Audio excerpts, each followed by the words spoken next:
Bonjour à tous, je me nomme Frédéric Nassibou, je suis accompagné de M. Kachouva Maleani et M. Ramseja à la technique. Nous vous souhaitons la bienvenue sur notre chaîne Éveil de conscience.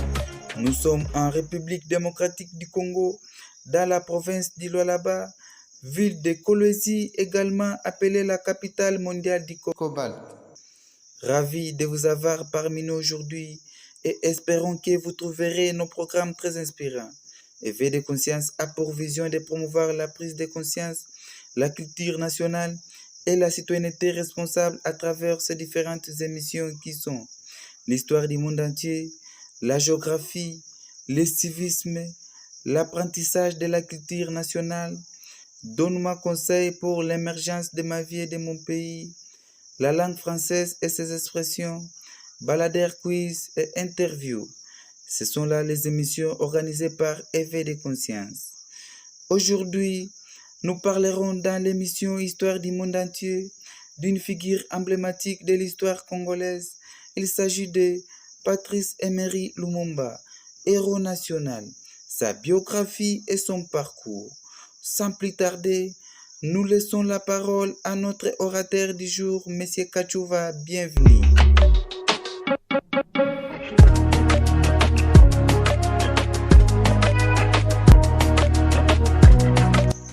Merci de la parole accordée, M. Frédéric.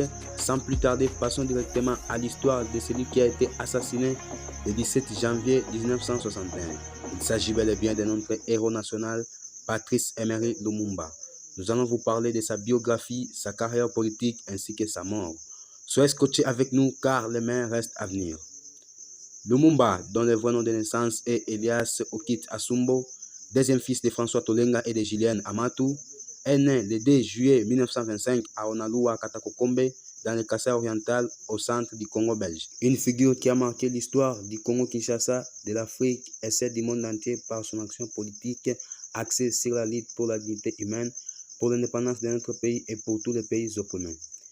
Il a connu une scolarité difficile. Il se présentera comme autodidacte à l'école normale primaire de Wembonyama et y obtiendra son certificat. Après celle-ci, il passera d'autres formations à Kindu Maniema, à Stanleyville actuellement appelé Kisangani et à Léopoldville actuellement appelé Kinshasa. Il a occupé des postes de haute responsabilité comme président, vice-président ou encore comme secrétaire dans différentes associations. C'est quelqu'un qui a réfléchi sur la destinée de l'Afrique en général et celle du Congo-Kinshasa en particulier. Le 5 février 1951, il modifia son identité au bureau de l'état civil et déclara de s'appeler Lumumba Patrice Emery. Après avoir occupé plusieurs classes du Congo belge, il fut assimilé aux Blancs par les statuts d'immatriculé le 5 août 1954. À cette date, le volcan qui couvrait en sa personne commença à entrer en éruption en vue de l'émancipation du peuple congolais contre le colonialisme dégradant entretenu par les Belges. Le 10 avril 1951, il fait partie des notables congolais lors de leur troisième voyage en Belgique. Il est arrêté le 6 juillet de la même année pour accusation d'incitation à la haine et des troubles à l'ordre public où il a été condamné à 2 ans de prison, mais sa peine a été réduite en appel à 12 mois. Le 11 décembre 1958, Lumumba prononça son discours de circonstance à la conférence panafricaine au Ghana où il fut invité par son ami Kwame Nkrumah dont on vous parlera en profondeur dans la prochaine vidéo. Occasion pour Lumumba de rencontrer les grands panafricains. À son retour d'Accra, capitale du Ghana, il tint un grand meeting devant plus de 10 000 personnes le 28 décembre 1958 à Léopoldville. En septembre 1959, il publia son poème intitulé « Pleure, ô Noirs, frères bien-aimés » dont on vous exhorte d'aller consulter sur le net. Il est invité à l'ouverture de la table ronde à Bruxelles après avoir été libéré de la prison pour la 2e fois. Il a développé pour son peuple opprimé une attitude d'éveil de conscience. Cette caprice a conduit l'homme jusqu'à la direction d'un parti politique dénommé Mouvement National Congolais MNC en sigle, le 10 octobre 1958. Par cette voie, Lumumba accède au poste du Premier ministre du premier gouvernement de la RDC pour conduire la destinée du pays.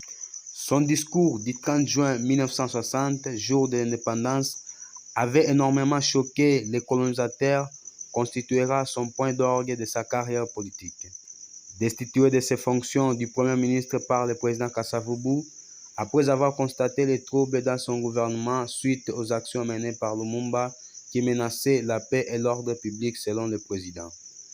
Cette révocation de Lumumba avait soulevé des controverses quant à sa valeur légale en ce sens que l'article 22 de la loi fondamentale, qui était une réplique d'un article de la Constitution belge, reconnaissait au chef de l'État le droit de nommer et révoquer un Premier ministre. Mais la décision du président Kasavubu allait à l'encontre des pratiques imposées à cette matière par le régime politique qui était en vigueur à l'époque au Congo. Dans ce régime, une telle révocation était liée au retrait par le Parlement de sa confiance au chef du gouvernement.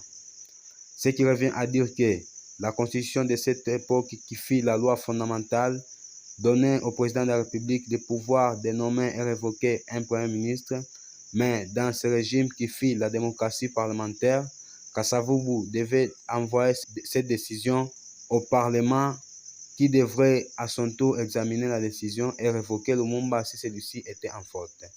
Malheureusement, ce n'était pas le cas pour Lumumba. Beaucoup de gens ont critiqué la décision du président Kasavubu, considérant comme une tentative de consolider le pouvoir au détriment de la population.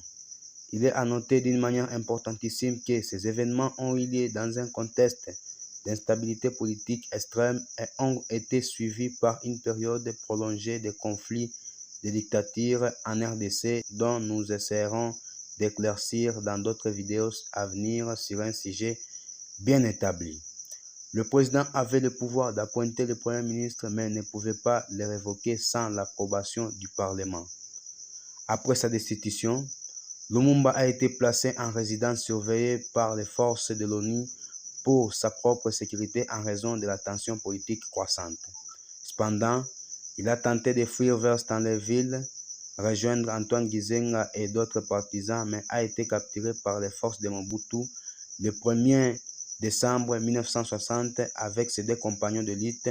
Il s'agit d'Mpolo et Okito, qui ont été d'abord envoyés à Kissiville, actuellement Banzangungu, ensuite à Elisabethville, actuellement appelée Lubumbashi, à ses ennemis politiques, entre autres Tchombe et les autres, qui l'ont torturé, tabassé et assassiné le 17 janvier 1961, accompagné de ses deux collaborateurs dont nous avons cité ci-dessus. Il convient de signaler que son arrestation et son assassinat ont été largement condamnés et sont encore aujourd'hui source de controverses et de douleurs. Il est à noter que plusieurs auteurs et hommes politiques de différents pays ont parlé et écrit sur sa mort, entre autres Franck Fanon, qui a écrit dans son œuvre « La mort de Lumumba, pourrions-nous faire autrement ?»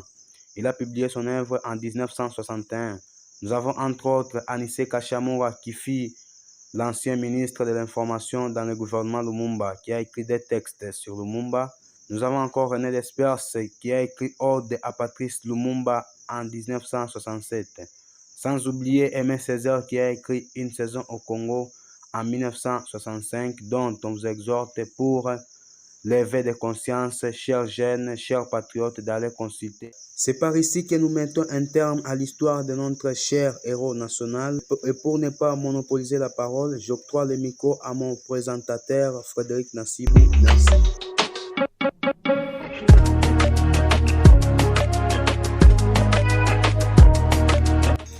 Et voilà, nous venons de parcourir ensemble l'histoire exceptionnelle de Patrice Emery Lumumba, un homme qui a dédié sa vie à la lutte pour l'indépendance et la justice en République démocratique du Congo. Pour nous, la jeunesse d'aujourd'hui, Lumumba offre un exemple inspirant de leadership et de sacrifice. Il nous rappelle que les progrès nécessitent du courage, de la détermination et parfois des sacrifices. Il nous montre aussi que la jeunesse a le pouvoir de changer les cours de l'histoire. Il a peut-être semé les graines, mais c'est à nous, à vous, de les cultiver et de faire fleurir l'avenir de notre pays. Nous souhaitons adresser nos sincères salutations à notre estimé doyen professeur Kadianda Kadi, à notre dévoué délégué Joël Boulaya, ainsi qu'aux leaders respectés Samuel Miju, David Kachala et Kevin Kamanda Congo Ourien pour leur présence et leurs engagements. N'hésitez pas à vous abonner et activer les notifications pour ne rien manquer de nos prochaines publications. Nous serions ravis de vous compter parmi nos abonnés. Avant de nous quitter, je vous laisse avec une question intelligente à méditer. Pouvez-vous nommer le village où la vie de Patrice Emery Lumumba a tragiquement pris fin? Partagez vos réponses avec nous dans les commentaires.